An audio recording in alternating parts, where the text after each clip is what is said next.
សួស្តីអ្នកទាំងអស់គ្នាសូមជម្រាបសួរហើយសូមស្វាគមន៍មកកាន់ Channel របស់ខ្ញុំ Grow Yourself with me ឬក៏អភិវឌ្ឍខ្លួនឲ្យរឹងមាំដោយខ្លួនឯងជាមួយខ្ញុំដូច្នេះហើយថ្ងៃនេះយើងនឹងនិយាយអំពីអ្វីនឹងរឿងធំណាមួយដែលរឿងនោះអាចនឹងផ្លាស់ប្ដូរជីវិតរបស់អ្នកបានភ្លាមមិនមែននៅខែក្រោយហើយក៏មិនមែននៅថ្ងៃណាមួយទេគឺឥឡូវនេះហើយថ្ងៃនេះយើងនឹងនិយាយអំពីរបៀបផ្លាស់ប្ដូរជីវិតយើងក្នុងរយៈពេល30ថ្ងៃ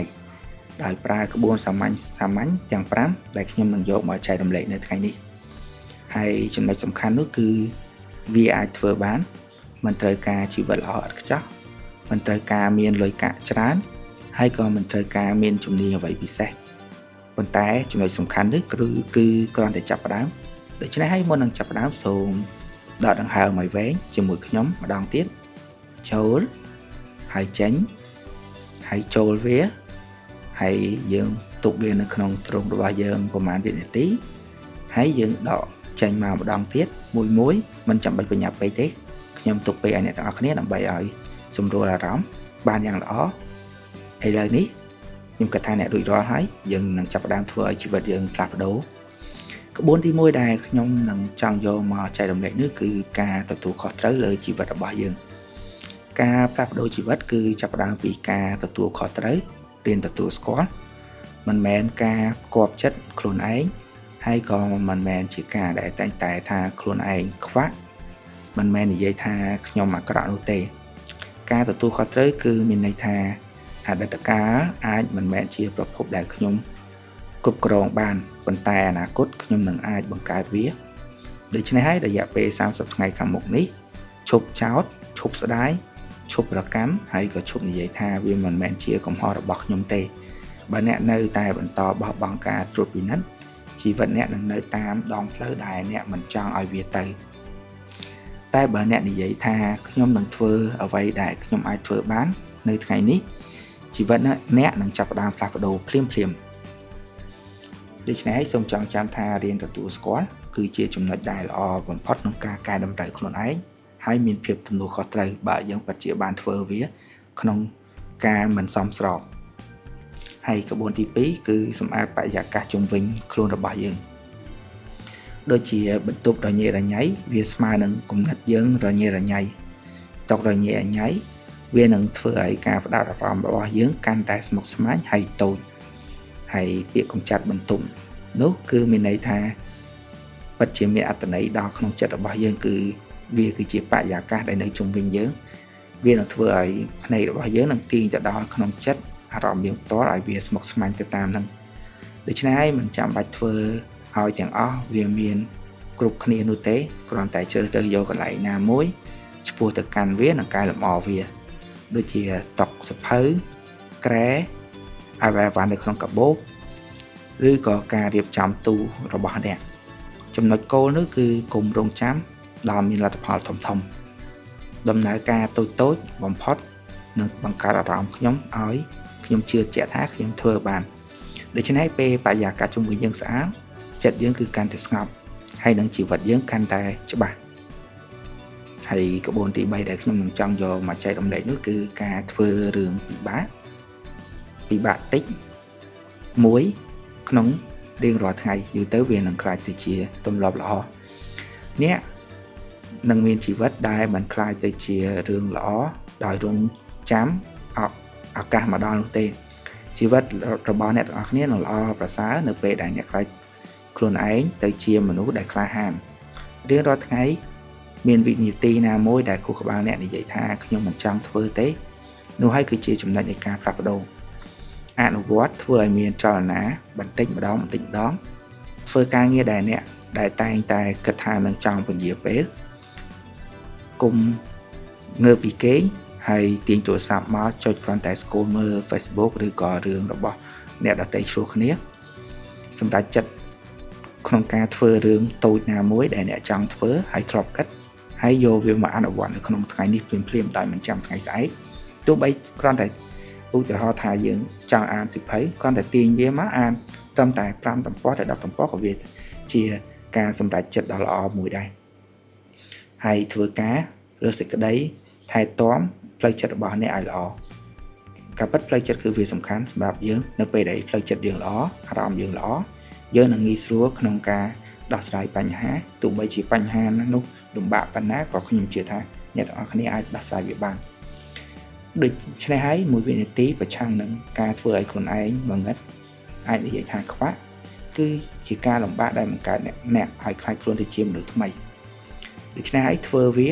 មួយដងក្នុងមួយថ្ងៃរយៈពេល30ថ្ងៃអ្នកនឹងមិនស្គាល់ខ្លួនឯងទៀតទេនៅអ្វីដែលជារឿងមិនល្អហើយសម្រាប់ក្បួនទី4ដែលខ្ញុំនឹងចង់និយាយនោះគឺការបង្កាត់បន្ថយសំឡេងរំខានចូលទៅក្នុងខួរក្បាលវាមានន័យថាម៉េចគឺយើងកាត់ចោលនៅរឿងណាដែលមិនល្អកុំព្យាយាមចង់ដឹងរឿងអ្នកដទៃពិភពលោកនេះគឺវាគ្មានកន្លែងដែលស្ងប់ស្ងាត់នោះទេការនិយាយការរំខានសារព័ត៌មានសង្គម TikTok វីដេអូ reel ផ្សេងៗនៅក្នុងបណ្ដាញសង្គមក៏ដូចជាការ scroll Facebook មើលលេងអីហ្នឹងប៉ុន្តែចិត្តរបស់អ្នកនឹងត្រូវការភាពស្ងប់ស្ងាត់ដើម្បីដឹងថាអ្នកនឹងត្រូវធ្វើអ្វីបន្តដូច្នេះហើយក្នុងរយៈពេល30ថ្ងៃសូមចំណាយពេលណាមួយជាពិសេសគឺកុំប៉ះពាល់ទូរស័ព្ទនៅ20នាទីដំបូងបន្ទាប់ពីអ្នកភ្ញាក់ខួរក្បាលរបស់អ្នកគឺត្រូវការឲ្យអ្នកចាប់ផ្ដើមភ្លាមជាមួយការគិតនៅអ្វីដែលល្អៗអ្វីដែលអ្នកត្រូវធ្វើមិនមែនគ្រាន់តែងើបពីគេងបើកភ្នែកទាញទូរស័ព្ទហើយមើលពីវីដេអូរបស់អ្នកដទៃគាត់ឆ្លោះគ្នាគាត់ហែកហួរគ្នាអ្នកអាចមើលវាបានវាជាសិទ្ធិរបស់អ្នកប៉ុន្តែអ្នកអាចនឹងចំណាយពេលណាក្នុងពេលទូចមួយព្រោះខ្ញុំគិតថាអ្នកនរគ្នាសិតតែមានកំណត់ខុសគ្នាអ្នកខ្លះគាត់ចង់ដឹងដើម្បីយកទៅចែករំលែកប៉ុន្តែអ្នកសំសួរខ្លួនឯងថាតើវាជារឿងមានប្រយោជន៍ឬក៏អត់វាជាចំណុចដែលមួយដែលអ្នកអាចជួយឲ្យអ្នកអភិវឌ្ឍខ្លួនឯងហើយចំណុចមួយទៀតគឺកាត់បន្ថយការចំណាយពេលវេលាលើ social media ពេលខ្លះអ្នកគិតថាអ្នកចំណាយពេលតែមួយផ្លែទេប៉ុន្តែអ្នកអាចនឹងមើលម៉ោងអ្នកអាចពេលខ្លះអង្គុយ scroll ដោយអត់ដឹងថាអ្នកកំពុងមើលអ្វីរហូតដល់ពេល40នាទីទៅ1ម៉ោងឬក៏អាចលើសពីនឹងក៏ថាបានធ្វើខ្លួនអ្នកឲ្យស្ងប់ក្នុង10នាទីក្នុងមួយថ្ងៃដោយពេលខ្លះអាចជាការសមាធិដោយយើងមិនបានធ្វើអ្វីយើងគ្រាន់តែអង្គុយយើងតាំងចិត្តឲ្យស្ងប់ត្រឹមតែ10នាទីក៏វាជារឿងមួយដែលថាគ្រប់គ្រាន់ដែរហើយចំណុចមួយទៀតនោះគឺយើងសរសេរគំនិតរបស់យើងចេញបើអ្នកអត់មានអ្នកត្រូវចែករំលែកឬក៏ពិភាក្សាជាមួយអាចសរសេរនៅខាងក្រោម comment បានក្នុងមួយថ្ងៃខ្ញុំនឹងមើលវារៀងរាល់ថ្ងៃហើយខ្ញុំនឹងផ្ដល់ជាយោបល់អ្វីដែលខ្ញុំមានទៅឲ្យអ្នកវិញហើយបន្ទាប់មកនោះគឺជាការធ្វើខ្លួនឯងឲ្យស្ងប់មិនមែនជាការធ្វើខ្លួនឯងឲ្យទំនេរនោះទេវាជាកន្លែងដែលធ្វើឲ្យយើងបានស្ដាប់ខ្លួនឯងនៅអ្វីដែលខ្លួនឯងចង់បានហើយសម្រាប់ក្បួនទី5នោះគឺការកសាងអត្តសញ្ញាណមិនមែនជាគោលដៅគឺមានន័យថាអ្វីដែលខ្ញុំចង់អត្តសញ្ញាណគឺខ្ញុំផ្ទាល់ចម្លើយដែលប្រសើរតែងតែគិតចេញពីខ្ញុំចង់ខ្លាចជានរណាបន្ទាប់មកធ្វើអ្វីតូចសមទៅនឹងនរណាម្នាក់នោះនៅថ្ងៃនេះមិនចាំបាច់ល្អឥតខ្ចោះនោះទេហើយក៏មិនចាំបាច់លឿនពេកទេគ្រាន់តែប្រាប់ខ្លួនឯងថាខ្ញុំមិនឈប់ធ្វើវាទេដូច្នេះហើយខ្ញុំនឹងធ្វើវាជារៀងរាល់ថ្ងៃរហូតដល់ខ្ញុំស្គាល់ខ្លួនឯង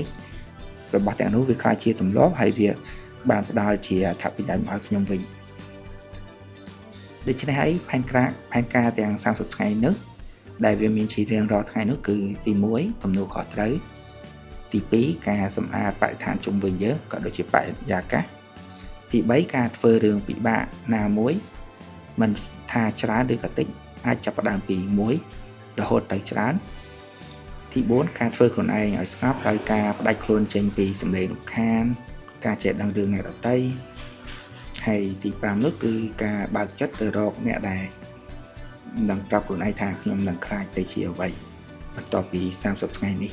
ដូច្នេះហើយសូមចាប់ផ្ដើមចូលធ្វើអ្វីដែលអ្នកចង់ធ្វើកុំផ្ដោតខ្លួនឯងទៅប្រៀបធៀបជាមួយអ្នកដទៃកុំខ្លាចអ្នកដទៃមើលមកអ្នកថាជាអ្វីសំខាន់អ្នកជឿលើខ្លួនឯងថាអ្នកកំពុងតែធ្វើអ្វីហ្នឹងវាមិនប៉ះពាល់ដល់អ្នកដទៃហើយវាជាចំណុចចាប់ផ្ដើមរបស់អ្នកធម្មតាសាមញ្ញតែមានអត្ថន័យខ្លាំងហើយយើងនឹងធ្វើវាជាមួយគ្នាដូចខ្ញុំធ្វើវីដេអូនេះខ្ញុំបានឆែកមើលខ្ញុំដូចជាធ្វើបាន16 17វីដេអូដែរហើយវាសិតតែជា ចំណុចល្អៗដែលខ្ញុំគិតថាគួរតែចែករំលែកទៅអ្នកទាំងអស់គ្នាដូច្នេះហើយបើអ្នកទាំងអស់គ្នាមានមតិយោបល់ណាក៏អាចនិយាយមកកាន់ខ្ញុំវិញនៅ comment ខាងក្រោមវីដេអូហើយខ្ញុំនឹងឆ្លើយទៅកាន់អ្នកទាំងអស់គ្នាវិញទោះបីជាចំណុចនោះល្អឬអាក្រក់ខ្ញុំនឹងផ្ដល់ជាយោបល់របស់ខ្ញុំទៅកាន់អ្នកទាំងអស់គ្នាដូចគ្នាដូច្នេះយើងអាចផ្លាស់ប្ដូរគ្នាពិភាក្សាជាមួយគ្នាបានហើយខ្ញុំនៅទីនេះជាមួយអ្នកទាំងអស់គ្នារៀងរាល់ជំហាន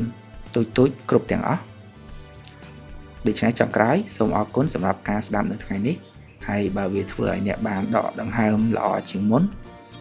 បើវាធ្វើឲ្យអ្នកមានកម្លាំងបន្តជីវិតរបស់អ្នកធ្វើអ្វីបន្តទៀតសូមជួយចុច like ចុច subscribe ហើយយើងនឹងត្រឡប់មកជួបខ្ញុំម្ដងទៀតនៅថ្ងៃស្អែកព្រោះយើងកំពុងតែកសាងខ្លួនជាមួយគ្នាអភិវឌ្ឍឲ្យល្អជាងមុនដោយមិនពឹងផ្អែកលើអ្នកដទៃប៉ុន្តែជាខ្លួនយើងផ្ទាល់ហើយនេះហើយគឺជាអ្វីដែលខ្ញុំតែងតែយកមកនិយាយនៅលើ channel នេះ Grow your self with me ឬក៏អភិវឌ្ឍខ្លួនឲ្យរឹងមាំជាមួយខ្ញុំថែរក្សាខ្លួនឯងឲ្យមានសុខភាពល្អអ្នកនៅតែមានតម្លៃហើយជួបគ្នានៅវីដេអូក្រោយសូមជម្រាបលាបាយបាយ